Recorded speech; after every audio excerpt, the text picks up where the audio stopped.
Good morning. Good morning. It's the top of Tuesday, and I am Marissa Bloedoorn. I am the host. You welcome to the Author's Corner. This morning, I have with me Mark Wiggins, which is the editor in chief of Off the Bench magazine. I am super excited to have him with me this morning, taking center stage and owning it. Mr. Wiggins, how are you? How are you? What it do? What it do? Hey, Marissa, what's happening? Hey, we match. I know, right? You got the memo. What I could throw on this morning. Oh my What's goodness. Listen, good morning. How have you been? happening? Ripping and running as usual. Handling made some modifications to the magazine on release and getting new writers, contributing authors into the magazine is where I am right now as we prepare to enter our third edition. Like, December starts the third year. Seems like it was, I don't know, last year. I always tell the story about how we met and calling me back and saying, I'm a year to the date on the ground talking about some, hey, I got a magazine, you want to get in it. And then yours, average podcast, and you come back and say, you should have your own magazine. And I go, I so that's not what I do. You do for everybody else. And that's how we got here. That's how we got Off the Bench magazine. That's how we got OTB. That's how we have OTB lifestyle. This is how we got here. So it's been very far. And you've had some incredible interviews along the way. One of the beautiful features about our magazines is that we have the video. And so I remember Hammer and Nails is the gentleman that Yes, yes, you. yes. That was so exciting. I know, like to have a guy who was on Shark Tank and actually started the franchise, be there, and it was really impromptu. I was there to tape the event, and one of our chapter brothers was involved in the marketing, so I got in. And then when I was, hey, interview you, he was like, yes. We sat down like live time. It was not scripted, not planned. That was a great interview. Great interview. Yeah, yeah. And having the magazine offers so many opportunities that, people just don't realize that they can take advantage of. It really opens up your network to a host of people that you may have not been able to have a conversation with otherwise. And so it has truly only has been a blessing, I know, to me, and I'm glad that it's been a blessing to you. So, with that being said, we featured today's interview with your cover from June of 2021, and it has on there your focus for that particular month was King Mm-hmm. Conversations. And so I know that you're building on it. This is your heartbeat. Talk to us a little bit more about what you're doing with what you've been doing since June of 2021 with King Conversations and what you're doing now. Yeah, the King Conversations, we rolled that out the first time. And I had this conversation about, they always talking about, Queen, get your crown, fix your crown, fix your crown. I'm like, there's two people in this conversation when it comes to the kingdom. Like, where's the king's crown? And that began the whole conversation of where are the kings and where is my crown? It was probably Right. over where, and I need to go get it. So the whole king conversation was really built upon my conversation with my son during pandemic on my deck, smoking cigars and sipping whiskey before he went off to med school, and just pouring. Like, let me give you some more of my insight. I got a few more things I need to get to you before you leave. And Right. so I gotta pack it all in, Marissa. I gotta pack it all in. You'll never Yeah. get it. But conversation was so good. I'm sitting here with my preparing to go run his kingdom, like kingdom is wherever you are. So we expanded the conversation to say, you know what, let's talk to other kings and let's just start talking about things that are of importance to us that we don't often talk about. I don't relationship, that space was well taken care of. I got my own opinions on it, but I didn't want to start there. I started with things like, father-daughter conversations. We started with things like mental health. We started with things like chasing your dreams and loneliness and things like that, because we don't have the discussion. So every month out of that magazine, the first one, every month, the last Wednesday of the month, I have King Conversation. Whether it's a panel, whether it's myself, a solo episode on a topic, I just talk about, the foolishness of some of our icons and where they are in mental health, Kyrie, Ye, whoever he is today. We had that conversation. So from there, it just God laid it in my heart, like, we got to do something. I wanted to create a project where the single moms that I come in contact with, first off, like, I need something for my son. And I want to put something in their hand from other men on their stories and the lessons learned that we didn't get to late in life, to help impart to these young kings. And if they got both parents, you still want them to read and get different perspectives from just your voice. My son picks up more from other people, but then it resonates back to what we've been talking about. So that's kind of how the book project has now been birthed out of the King conversation from my deck. That's how we got here. Yeah, and that's my heart too, because being single for a couple of years, it's allotted me the opportunity to have a view from a wife's perspective of many years, and it has also given me a view of what's going on as a single woman, and not just as a woman looking for a man or wanting to be in a relationship. I have a bigger picture. It's not even about the love relationship as more as it is about the importance of having these conversations as it pertains to our community as a whole, the health of our community. You guys are the leaders, you're the heads. And so it's critically important for you guys to be healthy, because as the head goes, so does the body. If you guys are right, then we'll all be right. And so that's my heartbeat. And that's why this project is so very important to me. It goes beyond the love relationship. It's a huge, huge, huge, and very important, endeavor, initiative for us to have our men get healthy mentally, get healthy emotionally, so that when they show up for their selves, when they show up for the family and they show up for the community, they show up at their optimum performance, right? At their optimum level. And so that's why I keep pushing, even with all of the stuff that we both have going on. I keep pushing to come back to this table to say, hey, let's talk to the gentleman, let's get the project up and going and things like that. So how can the guys get connected with you? First of all, yeah, thank you for the support. Because part of the problem being a king, we ain't.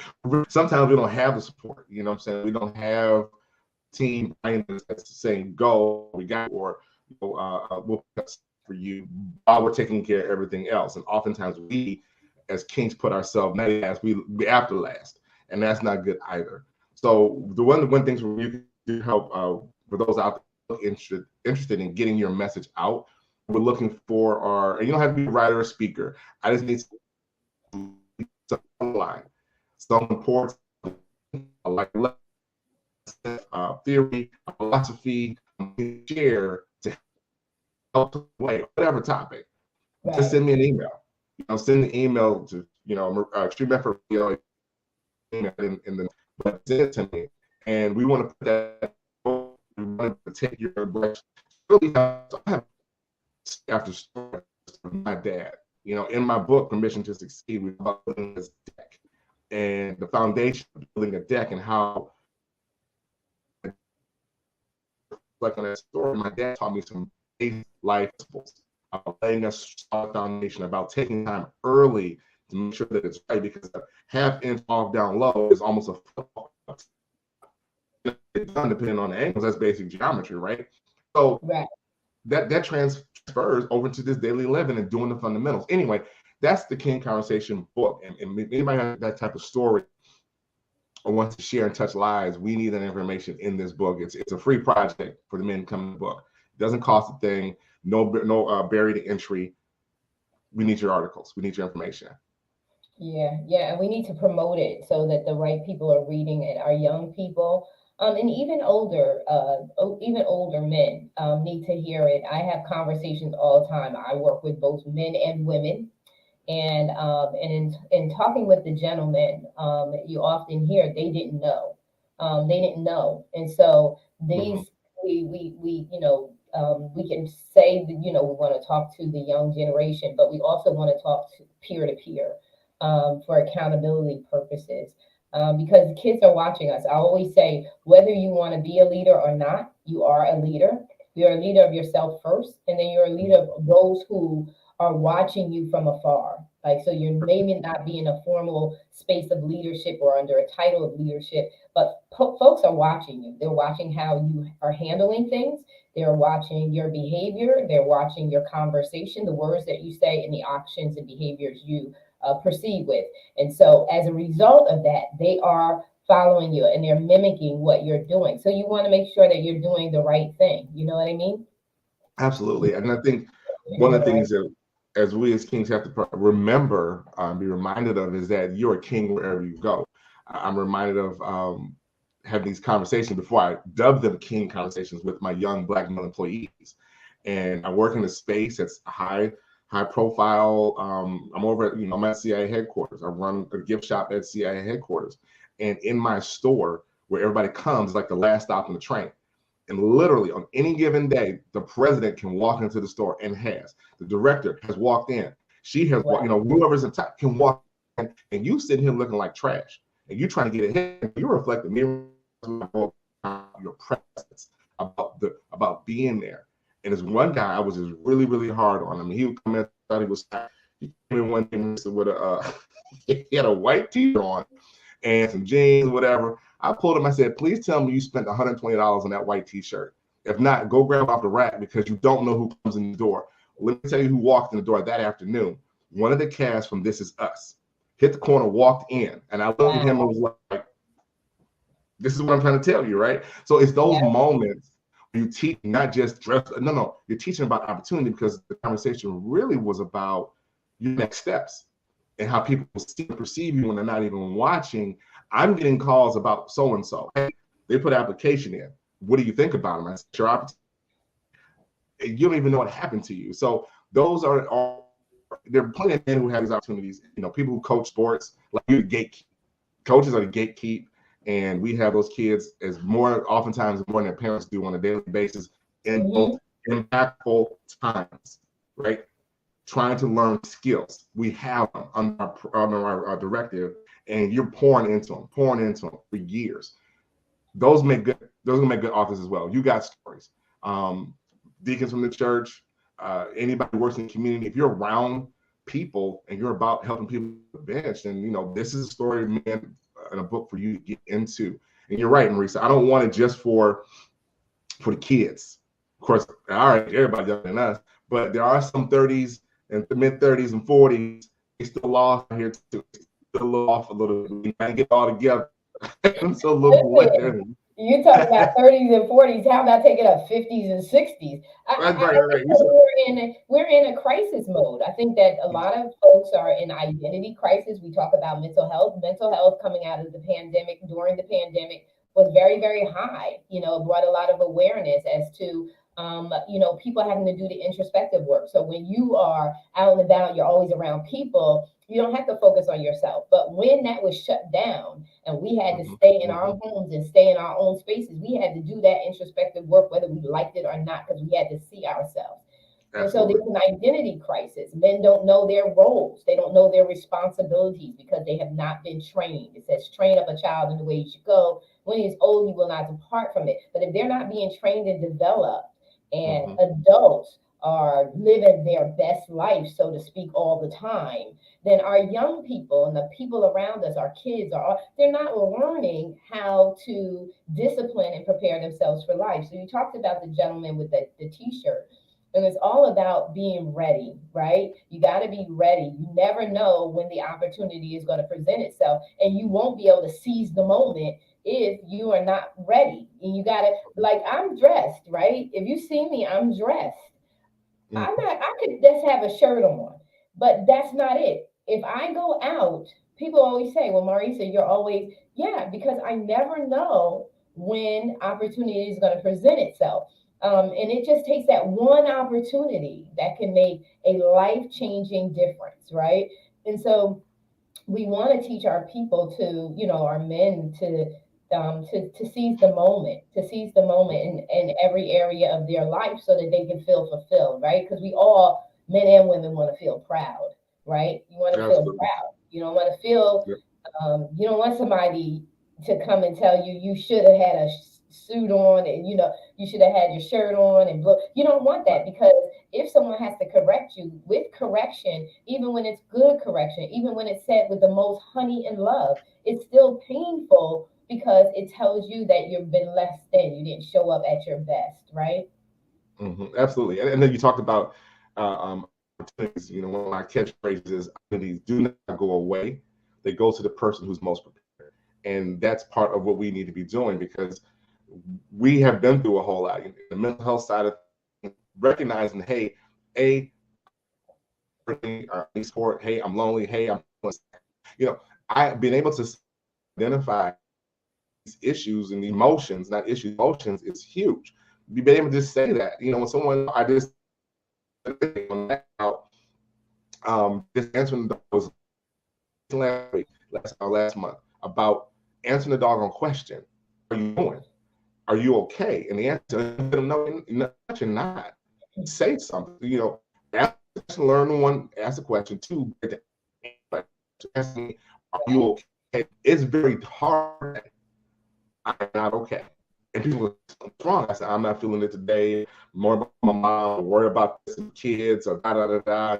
And I'm just kind of a little insecure about things, whatever. And they kind of nod and relax. So, but into nothing else, getting out of you into the ether, and you hear what you're saying, may cause you to go do something about it. You hear it back and forth, the you versus you. Sometimes putting it into the ether, kind of hearing it again, like, oh, it doesn't sound well at all. I've done that. Did I just say that? That's I need to go fix that. That wasn't good at all. And just doing it, being aware. But that's part of it as well. Being a king is able to look here. I didn't get that one right last time. I'm gonna work to fix me and it. So let's get to it, because that's what's required as a king. You got to be able to show grace. You got to be firm and fair, and you have to be able to do more than you know. People just think king as a dominant running things. Like, I'm gonna run this, and I leave relationships on this side over here, because we ain't ready for relationship yet. We go get the crown, go get my crown, which means go back and finding myself. And where did I live it? Our one pastor one time, you know, they said, take Jesus to where your dreams died. Take him back over where your dreams died and ask him to revive them. Yes, bring him back. I said that was one of the most powerful things. And he had to remember, where did it die? It died when I boom, boom, boom, boom, boom. Let me go back and not go back and start from there, because it's always beginning where you are. Let me go back and remind myself how I got. Those are king conversations. Those are the king thoughts, because until we take care of self, until we go grab said crown, I can't adjust your crown. I can't adjust because you don't have it. And that's your confidence, that's your presence, that's your position. I'm here now. I'm in this room. We're going to make some stuff happen. Those are things you have to work on internally. We can talk about them, but confidence is a choice. Showing up is a choice. Leading is a choice. Being responsible is a choice. And being a king is an absolute choice. You can be a good king, you can be a bad king. I prefer you be a good king. But anyway, that's the mindset of me and this project, Marissa. Yeah. That is, it's so important to do like I said, it goes back to the introspective work. And most people want to run from that because it's painful when you have to look at your shortcomings. It's painful when you have to own that you're in error, you know, that you have to correct it.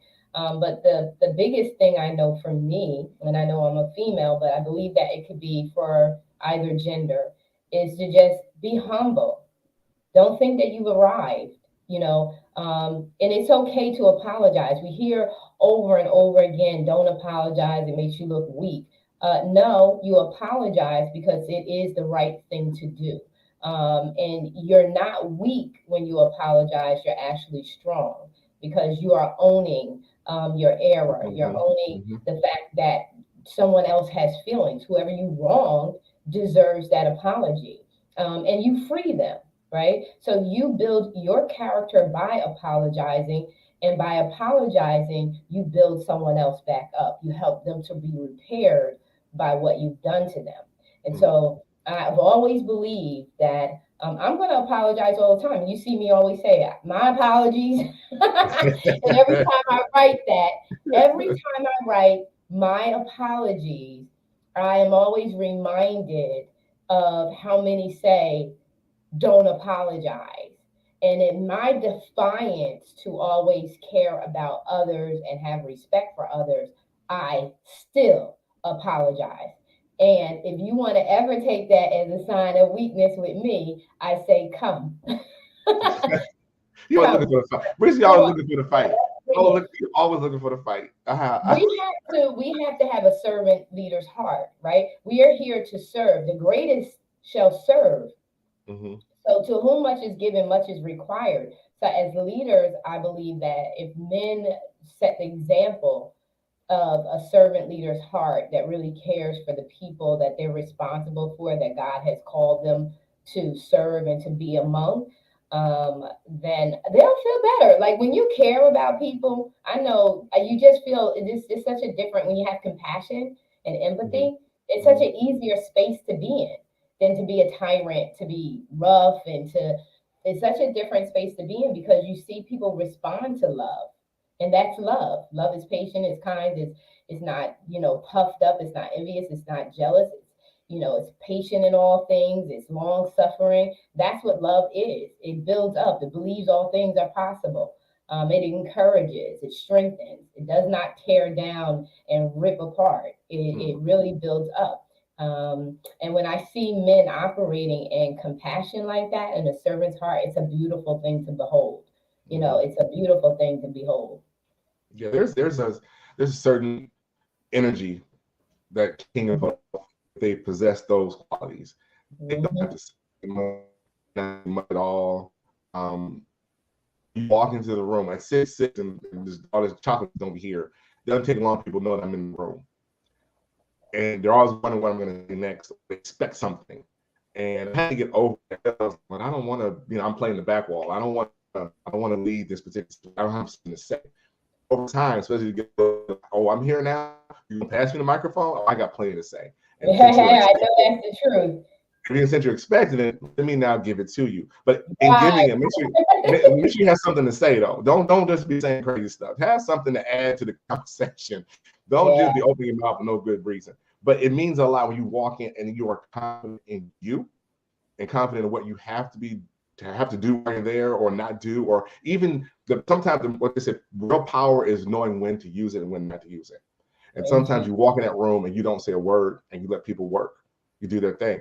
And sometimes you have to step up to the front, and sometimes you get your hands dirty. Sometimes you have to be that thing because that's what a good leader does. You think about back in the times, in the front fight, they led the charge. They led it, right? And somehow they make it back, but they let that doggone thing from they led it for a Yeah. while. Yeah. But they look to that and people will follow. But again, it's really just about rediscovering self. As we prepare to wind this year down and get into 2023, we got the Word of the Year issue coming out, the January issue. I will have my Word of the Year ready to go by then, and trust and believe is going to align to whatever I do all year long, as it Uh, did with Willing. Willing was a good one. That was a good one. But to be a willing leader, right? To be a willing king, you have to be willing to do and accept the responsibility. And that's kind of what I'm looking for. I'm looking for kings out here who are willing to accept responsibility. If you've never done it before, man, now's a good time to get started because yeah. there's Yeah. more coming behind. The project is not, the book is just not it. Marisa, I've been hanging with you for 3 years. It's never just one thing. No. There's No. never just one thing. It can be. It has to be some follow-ups. The conversation on live, that was step one. This is step two. And it's the third step. We want to talk about it. I need to get step two handled. But that's what we're looking for when we put this book together. Yeah. So those of you who are joining in at the closing of the conversation, we're talking about King Conversations, the anthology, the book. And Mark is leading the way. This is his project. I'm super excited to be a supporter of his project and helping in any way I can. And he is looking for men to have King Conversations. And so if you're interested, you want to connect with Mark. You want to make sure that you get him his email, your email address, so that you can stay in the loop, and speak words of wisdom into the lives of your peers, into the lives of the up and coming generation, and even to give homage to the older generation, to acknowledge them and their importance in this conversation as well. It's cross-generational, and it's meant to uplift, strengthen, build, and encourage the readers. And so, Mark, give them, and your closing remarks, give them your contact information as well. No, thank you, Marissa. Uh, Closing remarks is simply this. I'll leave you with this: is um, it's time to, as a king to do something for someone else.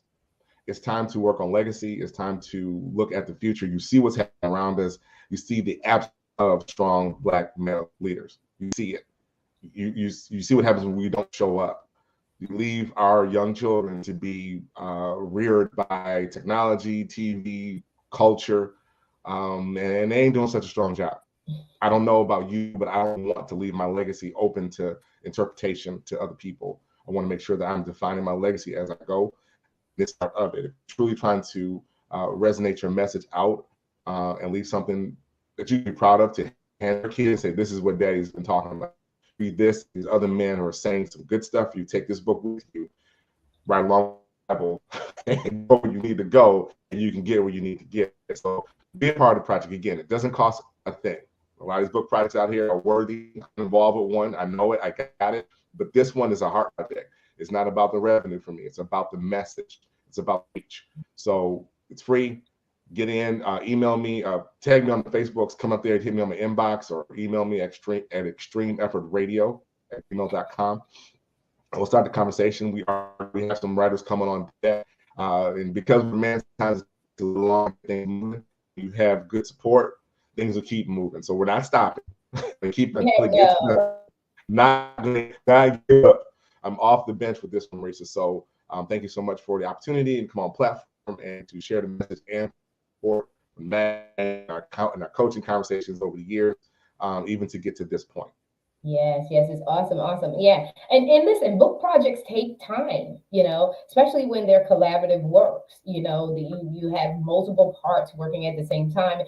And just like you said, it's bigger than just the book. What's beautiful about putting it in a publication is that people can go back to it. Like, it's a teaching aid anyway. So people can go back to it, they can read it again, they can use it as a resource. That's why it's so important to put it in written form. So that people have it as a resource to go back to. I know that I love all of my books and go back to them from time to time. So this is Mark Wiggins. He is the editor-in-chief of Off the Bench magazine.